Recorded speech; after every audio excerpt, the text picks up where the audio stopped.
In the heat of the Judean desert, a tomb has been sealed shut for 4 days. Inside lies a man whose life has ended. At this stage, the mourning period is winding down.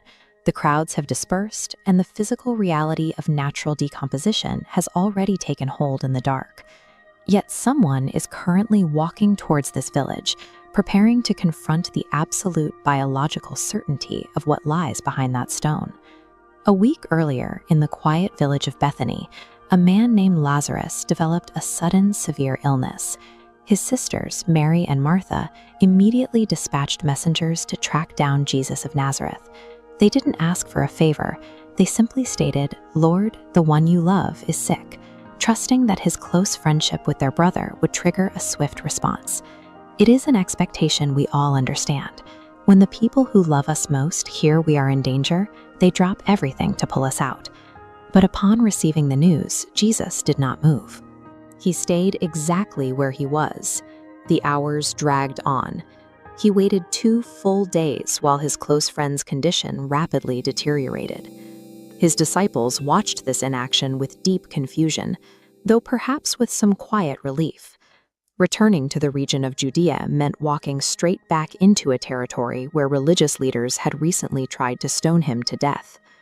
When Jesus finally gave the order to pack up and head toward Bethany, the window for a timely medical intervention or a traditional healing had completely closed.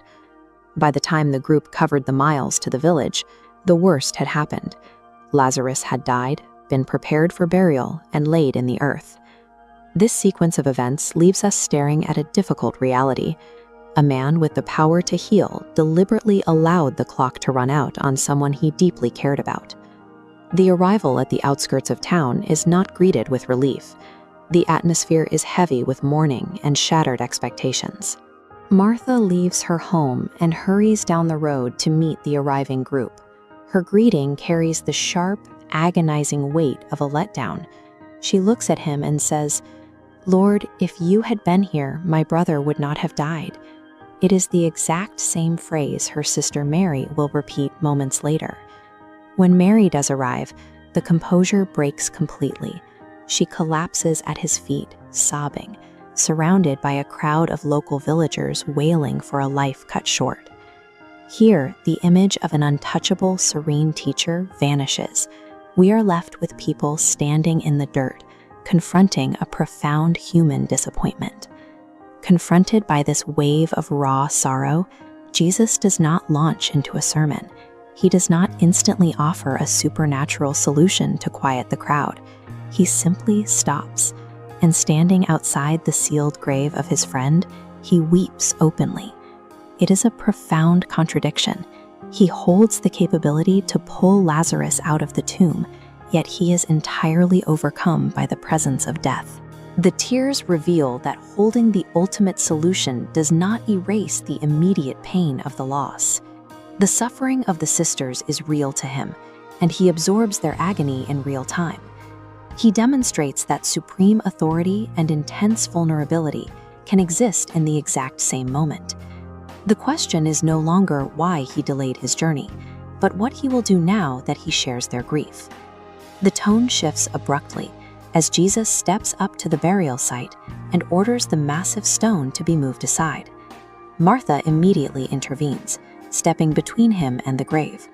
Her reaction is grounded entirely in logic. She warns him that the biology of death has already progressed too far.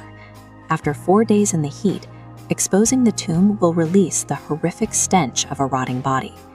He looks past her scientific reasoning and issues a direct challenge to her belief, reminding her of his promise that she would see the glory of God. The rock grinds open. Facing the black void of the cavern, he raises his voice and shouts a command into the darkness. "Lazarus, come out." There is movement in the shadows. A man bound tightly in burial cloths steps into the sunlight, pulling air back into his lungs. The biological timeline of decomposition is completely reversed. A vocal command shatters the absolute finality of the grave.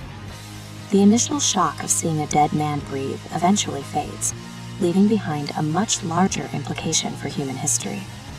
Lazarus was not made immortal that afternoon. his cells would continue to age, and years later his physical body would fail again. For the villagers standing in Bethany, they were looking at walking, breathing evidence that death is not the final authority over human existence. The record of Lazarus leaves us with a profound dual reality, a creator who steps into the dirt to cry alongside our deepest losses, yet still holds the unquestionable power to call us out of the dark.